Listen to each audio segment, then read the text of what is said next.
kind of hoping against hope that that stays there. Haven't tried this yet, but we're going to see how this goes. So let me get out of this parking spot. As soon as I say that, car pulls behind me. Go figure.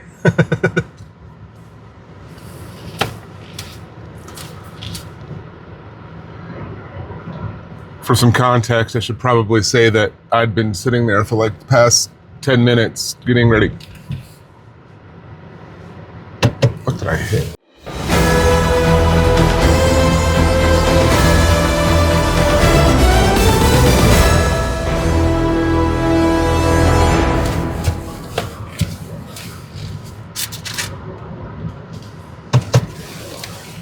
Did I hit something? Oh no, it was a...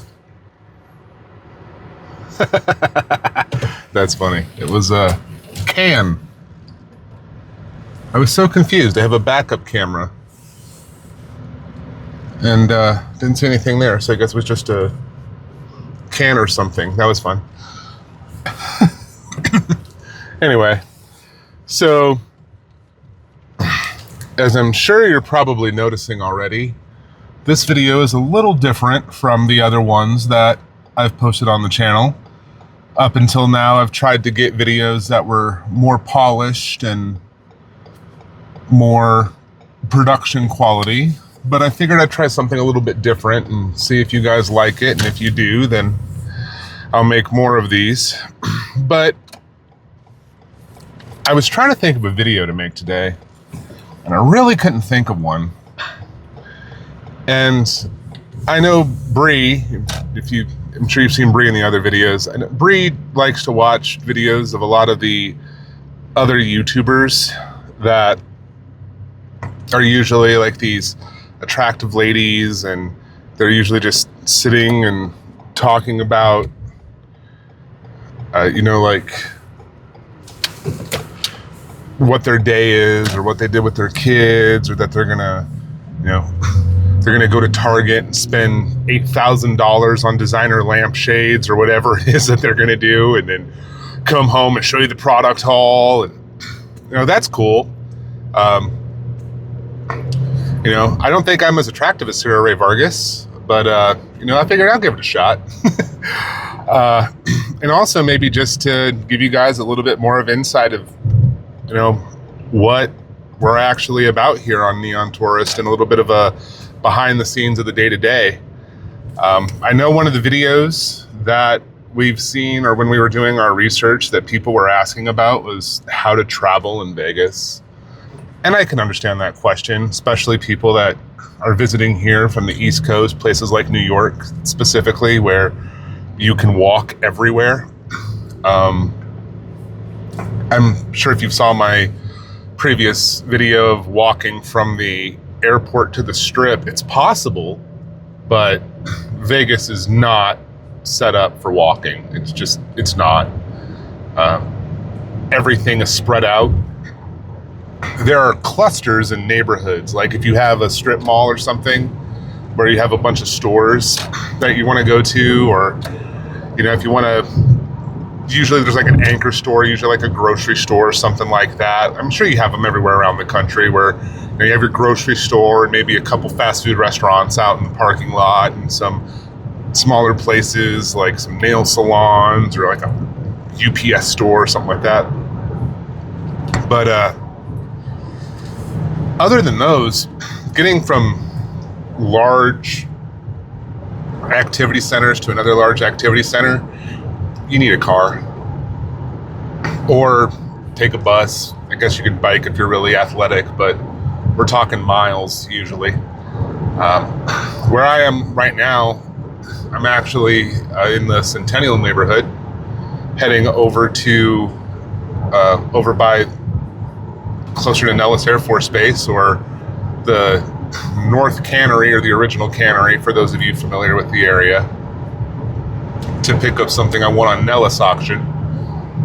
That's definitely a very, even more niche thing to locals. If you're not local and have no idea what I'm talking about, Nellis Auction is a website that we have here, which is basically they're a company that has a few warehouses around the city, and they get a lot of Amazon returns and things like that. and then they put them up on the website, and you can auction, or either you can bid on them on this auction, and if you win them, then you have a week to pay for them and go pick them up. And sometimes you win some pretty good stuff. Sometimes it's just kind of like spur of the moment, like you'll be looking through and you'll see an auction's about to end, and you're just like, oh, I bet that looks cool, I'm gonna bid on that, and you know, bump up the price by $1, and you actually end up winning it, and then you go and pick it up and you're like, why did I buy this? I think it's more for the you know, not the endorphin rush. There's another word I'm thinking of. Serotonin rush that you get from actually winning an auction, like kind of like beating a level in a video game or something. You just get that hit. I think that's what fuels a lot of their random purchases, especially for things like, you know, like a hanger organizer for your closet. Not even a clothing organizer, literally an organizer for your empty hangers before you put the clothes on them. And it's like, oh, I won that for $3, and you get it and you're like, why couldn't I have just used a box?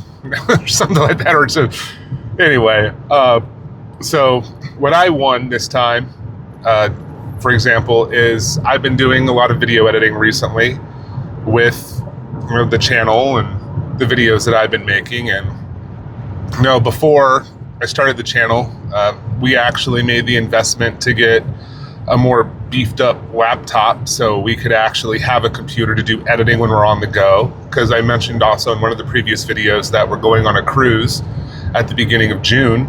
And in doing that, we want to be able to edit videos, post them, hopefully, when we have internet connection while we're on the cruise.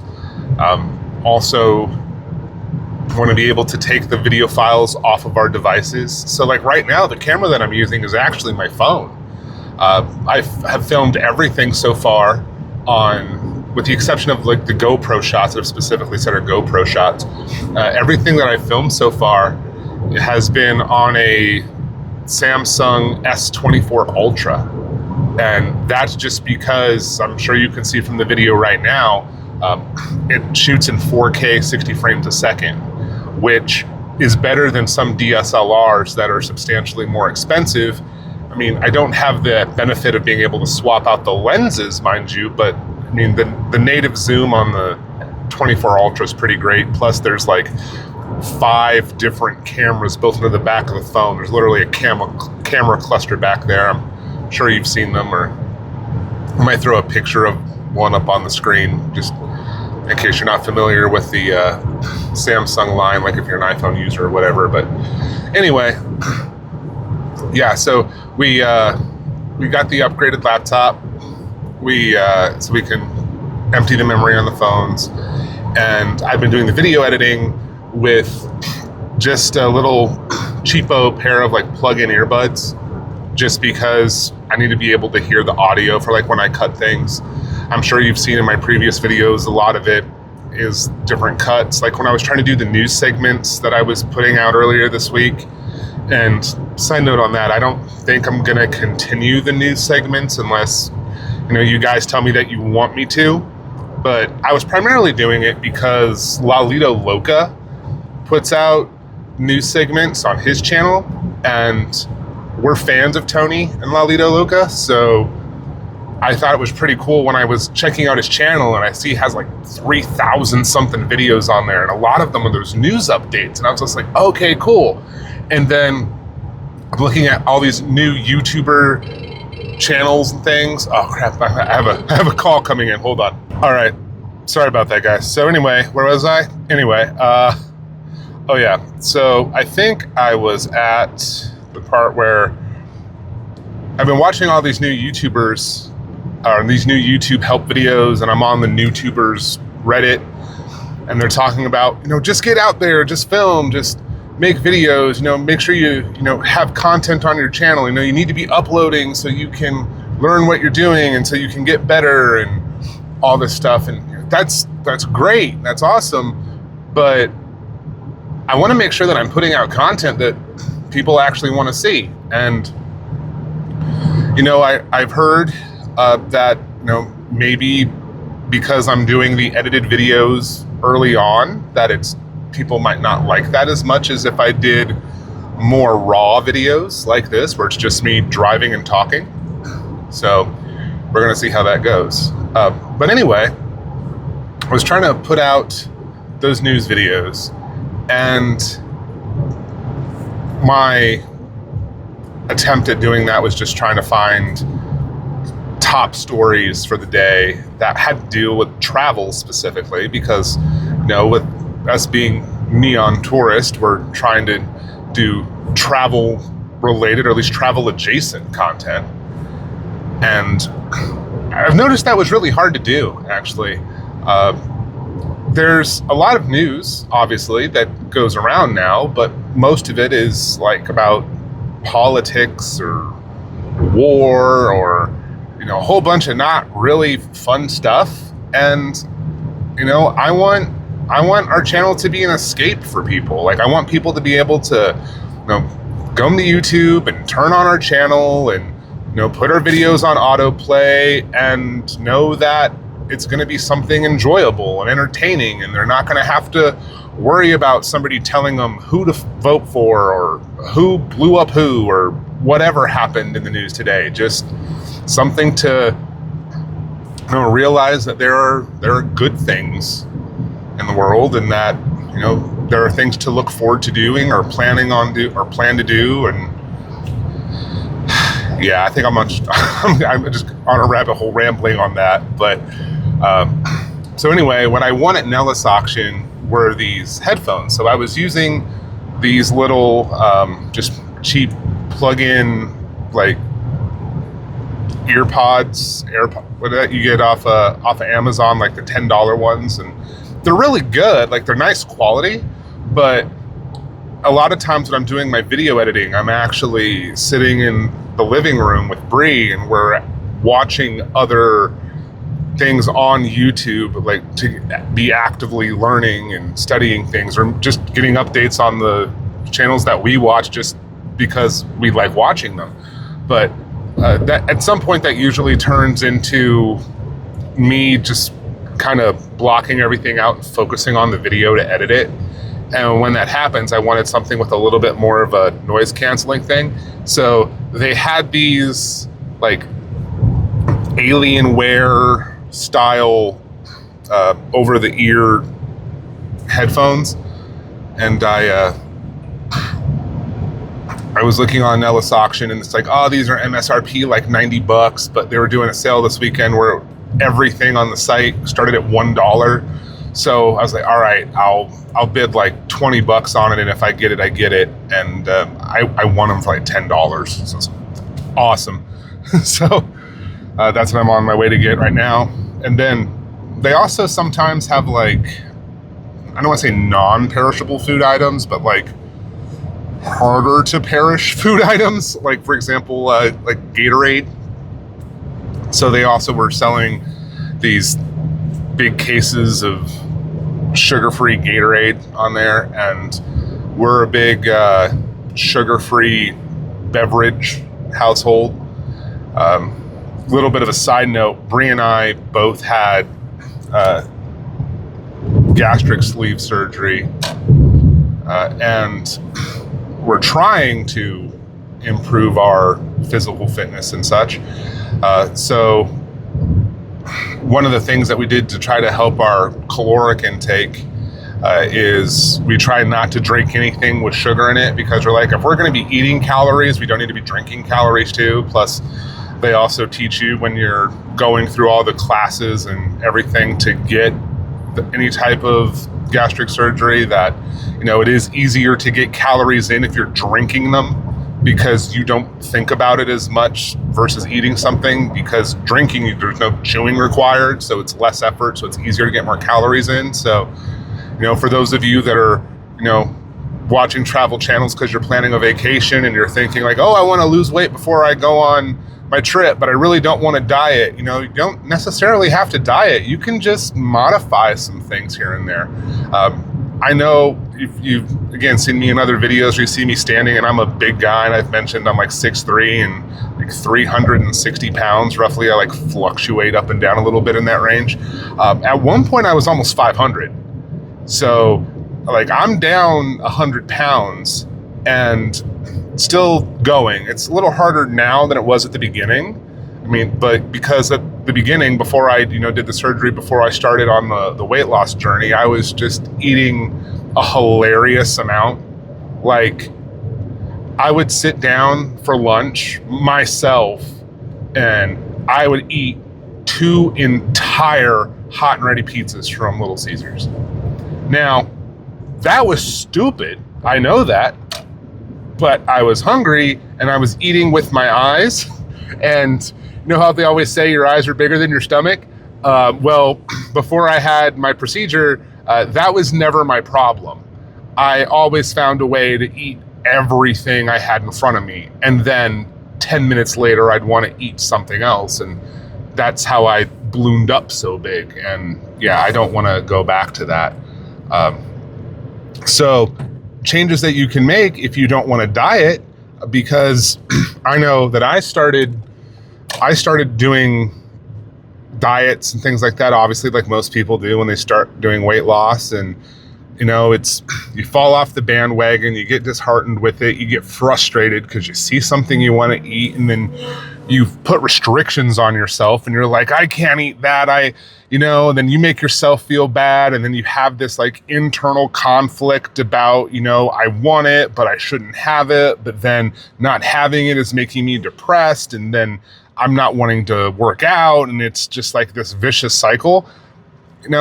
Rather than dieting, maybe just change a few things. Like, for example, I'm not saying don't have Starbucks, because a lot of people, that's where a lot of their calories come from in the morning. You go to Starbucks and, you get your, caramel mocha frappuccino and get, caramel drizzle around the inside of the cup, and you're going to add, 97 pumps of chocolate, and you're going to put whipped cream on the top of that thing, and you're going to have chocolate sprinkles added to it, and you're going to do whatever else they got, Or you could do something that's a coffee or an espresso base, because coffee and espresso in its base form is 0 calories.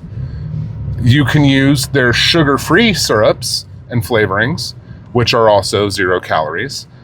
Rather than using the whole milk, you can get oat milk or soy milk. I prefer oat milk. Now, oat milk isn't calorie-free by any means, but your body does break it down a little easier than the lactose milk. And, it might not be a 0 calorie drink, but it will definitely be a lower calorie drink. And also same thing with like desserts and stuff. I'm not saying don't eat desserts. I'm not saying don't have that piece of cake. I'm just saying maybe have a smaller piece of cake. Don't deprive yourself, because then that's all you can think about. It's kind of like, when you were a teenager, or if you have teenagers, when someone tells you, I don't want you seeing that person, or I don't want you going to that party or whatever, then all they want to do is see that person or find a way to go to the party. It's like that. It's like, by telling yourself you can't have something, you're still focusing on the thing, even if it's to try to paint it in a negative light, but it's always on your mind. And since your impulse is to want it, and you're trying to fight your body's impulses. You're trying to logic your way past a physical feeling. And my outlook on that is, it's kind of like if you try holding your breath. At some point, your body is going to win over your brain, because no matter how long you want to hold your breath, eventually your body's going to shut your brain off and make you breathe. And believe it or not, if you've never had an issue with your eating or anything like that, this might not make sense to you, but it's that way when it comes to eating food. If you want something and then logically you're telling yourself, I can't have that, eventually your body will just say, I'm tired of listening to you, brain, eat the cake. But because you were holding off for so long, again, it's like holding your breath. You could just breathe normally and breathe a normal amount of air, but what happens if you're holding your breath too long?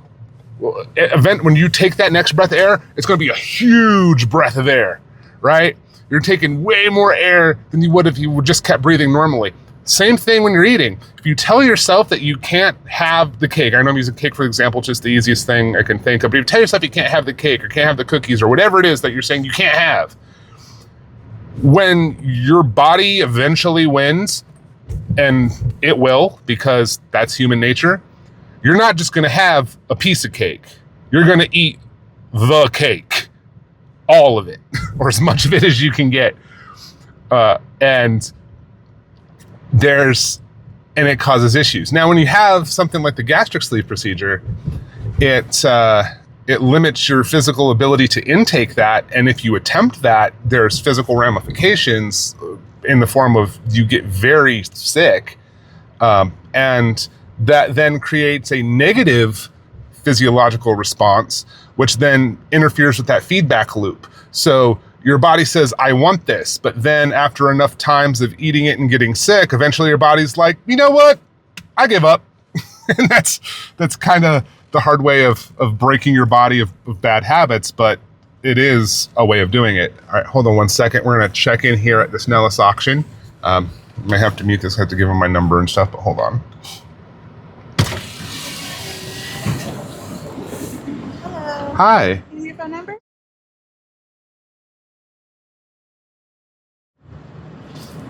Guys, take it easy.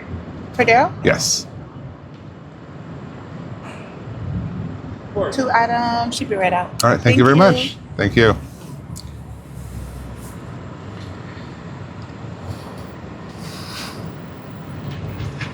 All right, so we just got here at Nellis Auction, and they check you in via having somebody walk out, take your phone number. They message it to the inside, let them know that you're here to pick up your stuff, and then they'll just bring your things out to you.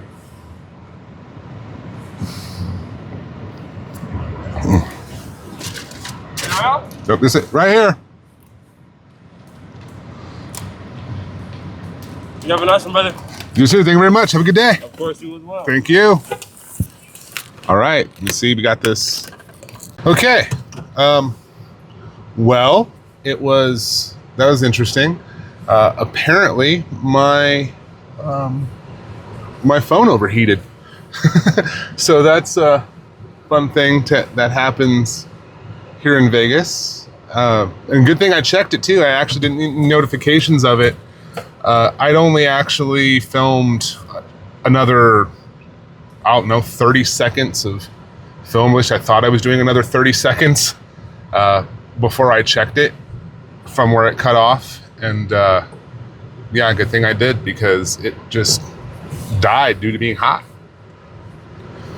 That may have been because I was just sitting in one spot, kind of in the sun. Check this real quick. Yeah, it feels like it's gonna be all right. We're gonna try to keep it going. Yeah, but anyway, yeah. So I guess end rant on the food thing, but interesting little development. I found this here. I'm in a parking lot, so don't come for me in the comments. I have my hands off the wheel and I'm driving. I'm literally in an industrial parking lot right now. This red Big Gulp right here is Diet Mountain Dew with the cherry flavoring from the machine at the 7-Eleven. So I've effectively made Diet Mountain Dew Code Red, which if anybody from Pepsi, just long shot, happens to be watching this, can you please comment below and tell me, or if anybody, if you know, comment below and tell me why, if they can have 700 flavors of Mountain Dew in regular and zero and diet, and even now have all the different Baja Blast flavors, why they can't bring back Mountain Dew Code Red Zero. Because I know a few dozen people that would absolutely buy that if it came back. I think they had it at one point and it just disappeared, but oh well. So I think tomorrow, don't hold me to this, it's just tentative, but I think tomorrow we're looking at maybe doing a video at Whataburger on the Strip. From some of the research we've been doing, it looks like people are really curious to either see what's happening at Whataburger or just wondering about where it's located. And so, as an ambassador to Vegas and obviously a travel channel that's based here, I figured it might be a good idea to go down there, check it out. I've never actually been to a Whataburger, so that'll be an experience. You know, I'm a Vegas native, so we have In-N-Out here. We recently got White Castles within the past like 6 years or something like that, and I absolutely love White Castle now. But I was a full-grown adult when I had White Castle for the first time, and I really like it. Now, it's one of those things. Pre-surgery, I'd go there and I'd get like the huge sack of 50 of them, and I'd eat all of them. But now I can't get through 6 without feeling dreadfully full, and that's good. You know, portion control. Even if it's a physical limited portion control, it's still portion control. So what I picked up at Nellis Auction, I think you saw a little bit of it there before I sat it down, because those are the big Gatorade bottles. I thought they were going to be like little small travel ones, but no, those are full-size regulation Gatorade bottles. I got the 12-pack of the 3 flavors of the Gatorade Zero, and I got those alien over-the-ear headphones for doing my video editing. The interesting thing about those, though, is the connector, they are wired, and I prefer wired peripherals for my PCs because of lag. I used to do a lot of Photoshop editing by hand with really fine movements and needing to trace, and I noticed that when I was using wireless mice, they had a tendency to glitch out or not translate my fine motions as well as being wired due to the latency. So I've always just preferred wired peripherals. But that headset is actually USB-C rather than the 3.5 millimeter headphone jack. So that ought to be interesting to try out.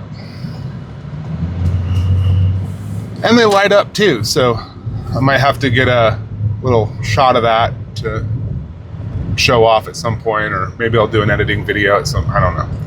Again, just kind of spitballing here.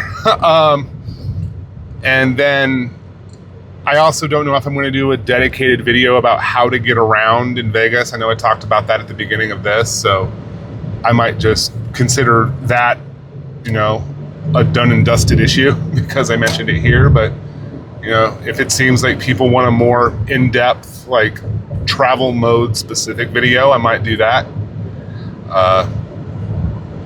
And that's more along the lines of, yes, I said you have to drive everywhere, but once you're down on the Strip, you have the Deuce, which is the big double-decker bus that goes up and down the Strip. You have the monorail, which is closing in 5 years or something like that. But for now, you have the monorail that goes around the east side of the Strip, connects the Sahara to the Las Vegas Convention Center, to, where does it also go? It goes to, it was Bally's, it's now the Horseshoe and the Paris, and the MGM.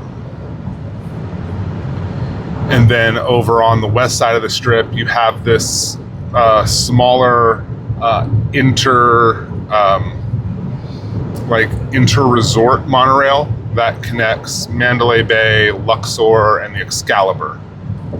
And that's just a little roll. That's not even maglev. That's old school monorail.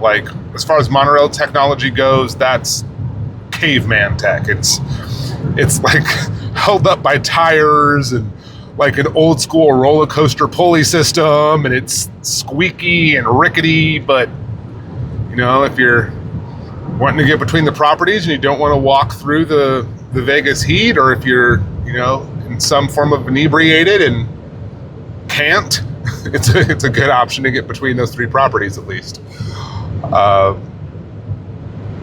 Yeah. And then we're thinking we might go down to Disney again in the next couple weeks or so, but the timing might not work on that because, like I said, we have that cruise coming up the first week of June, and real talk, finances are a consideration.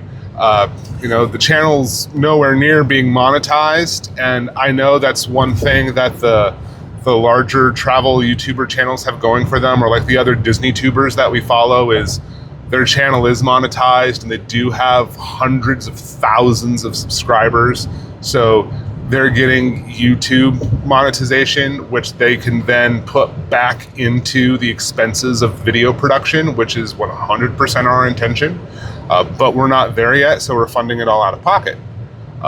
Which, you know, I understand that's kind of the price of admission to be able to play ball on the upper echelon of the YouTube creator spectrum. But, you know, we're paying our dues quite literally with the expenses it's costing us to, you know, get these videos going. But it's something that we want to do. It's something that we're passionate about, and it's something that we want to be able to make work. Because honestly, if I could eventually get this channel to the point where it's so successful that I can quit my day job and just do YouTube the whole time, that'd be great. But realistically, I don't think that's going to happen for quite some time. I mean, it'd be fantastic if it was like an overnight thing and something goes viral, and then, you know, all of a sudden, you know, we're, you know, monetize and can travel to all these different places and, you know, offset the travel costs, and, you know, that'd be cool. But for now, we're just gonna have to deal with how we're doing it.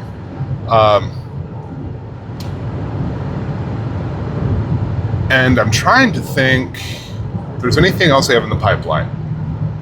So what we were doing is there's and I never remember his name. I think it's Sean Cannell that we're following. He's the guy that runs Think Media. I know he's also based out of Vegas here, and he has like all these conferences that he has online, these talks with these different huge influencers, and he had like Alex Mozatti and Patrick Bet-David, and he has like interviews up with Mr. Beast and, you know, all these big names, and they're all like echoing the same thing about like how to get started and how to focus on your niche and how to come up with video ideas and all this stuff. And one of the tactics that we're going to try to do is the answer specific questions model, where we're actually searching YouTube and Google. And just full disclosure, my day job is I work in digital marketing and media production.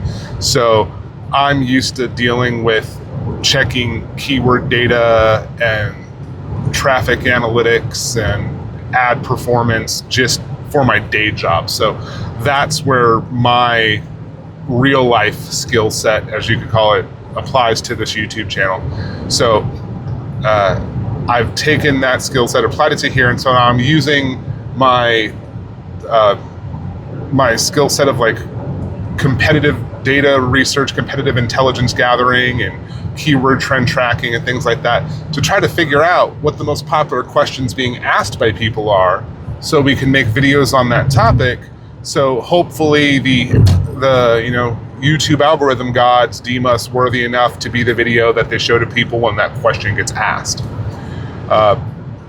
Funny little thing that happened in the past week though with doing that is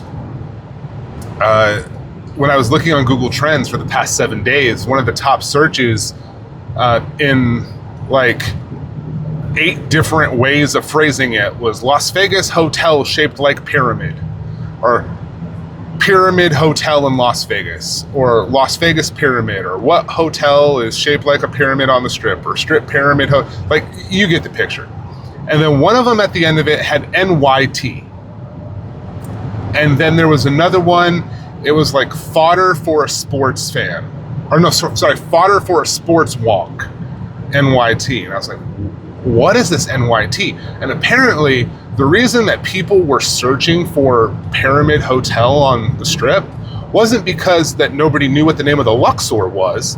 It was because there was, I guess, a word search in the New York Times, and that was the clue.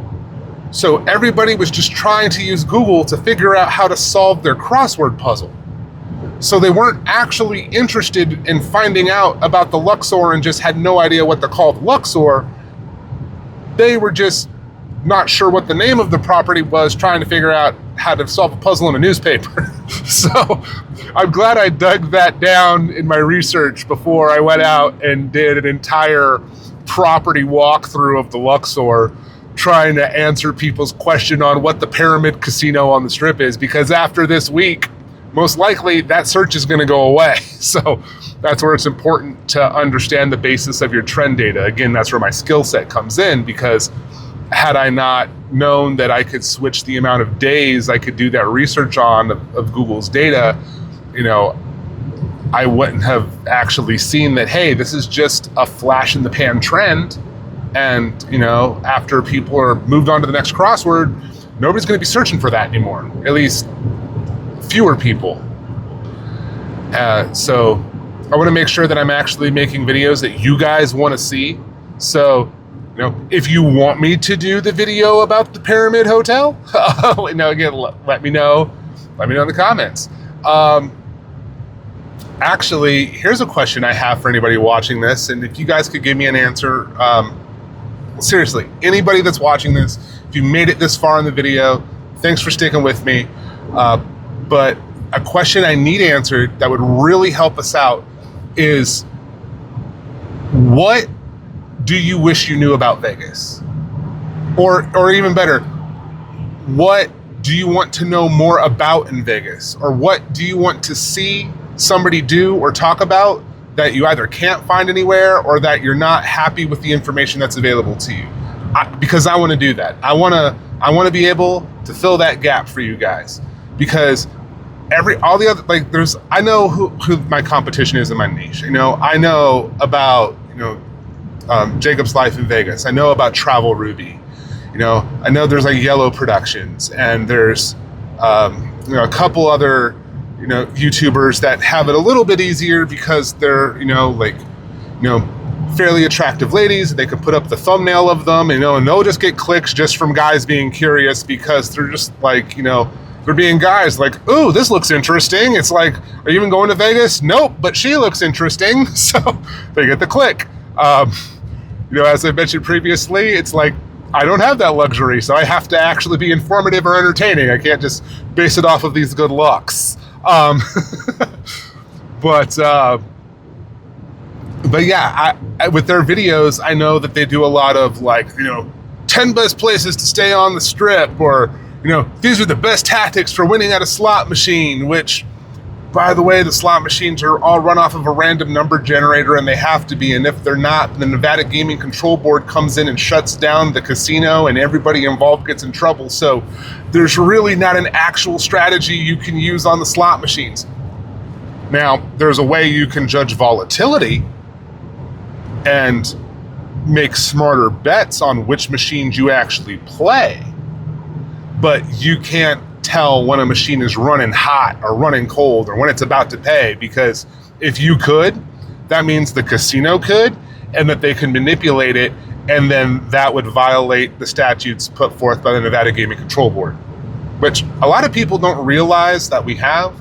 I think a lot of people think that every casino runs their games, and that it's like the old mob-controlled Vegas where they could do whatever they want, fix the reels, or like the carnival games, or make it so like you can't win, or like only certain things have to happen to win, or like they'll watch, like there was this old documentary that they had where there was this guy who worked for a gaming company, and he did something to the code of the slot machine that made it so that when he bet certain amounts with a certain number of button presses,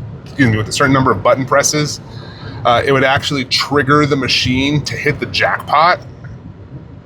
And I mean, he eventually got arrested for it and banned from casinos, but that was like a one-off thing. It's not like there's a programmer at every gaming company that's like putting random coding sequences into the slot machines for you to figure out like it's a cheat code in GTA. It's like, it's just, that's not how it's done.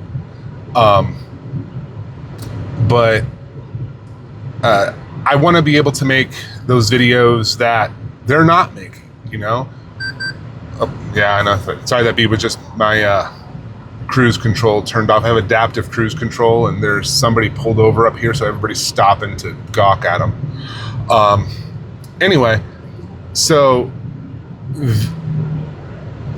there are things that I know aren't covered in Vegas. Like, for example, we have several parks in town that are stocked with fish, and so there's actually intercity fishing that we have here. I don't see too many videos on it.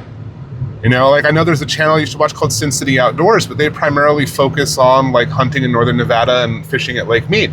But that's more for locals that want information on that. And I'm my niche is trying to, you know, get my message out to people who might be traveling to Vegas, or maybe who live here and avoid the Strip, because a lot of people who live here, unless they work down there, tend to avoid the Strip, unless they're like going to a Golden Knights game. And that's pretty much the exception to the rule. So, you know, I'm not trying to put out a whole bunch of videos that just appeal to locals, because, you know, that's, you know, when we go to Disney, when we go on these cruises that we're going to be doing, that's not really a local focused thing anyway. So I just want to make sure that I'm trying to be, you know, at least within the realm of what my channel is about. But if all of a sudden everybody starts telling me in the comments that, oh no, I actually do want to see the park fishing video, I guess I'm going fishing, you know? It's really whatever my audience wants. And that's one thing that I know that some channels have to work on, is because they want to make the videos that they want to make, and that's great. But on a platform like YouTube, you have to make videos that people want to watch, you know? Like, if you want to, you know, make an entire video series about you sitting in the corner of your bedroom, painting the wall a different color, you know, and that's your jam, cool. But you're literally making an entire video series of watching paint dry. And I don't think a lot of people would find that interesting. I'm not saying you wouldn't get, you know, a fan base, or you wouldn't even get followers off of it. I'm just saying it wouldn't be as interesting as, let's say, having a video series where you go through and paint random people's houses using a paintball gun. A little more action involved. So I think that's about all the info I have to talk about. I mean, I can go on forever. I can find things to talk about. I've literally been on road trips with people that have been 5 hours long, and I've talked the entire time, and they haven't said a thing, just because I can talk forever. It's one of the reasons that I like going to conventions like CES, or I just went to LeadsCon a couple weeks ago. You know, I can just talk. Or as my mom always says about me, you know, I don't know a stranger. I can talk to anybody. I can make friends anywhere. It's just my personality. You know, I like being liked. I like making people laugh. I like sharing my knowledge.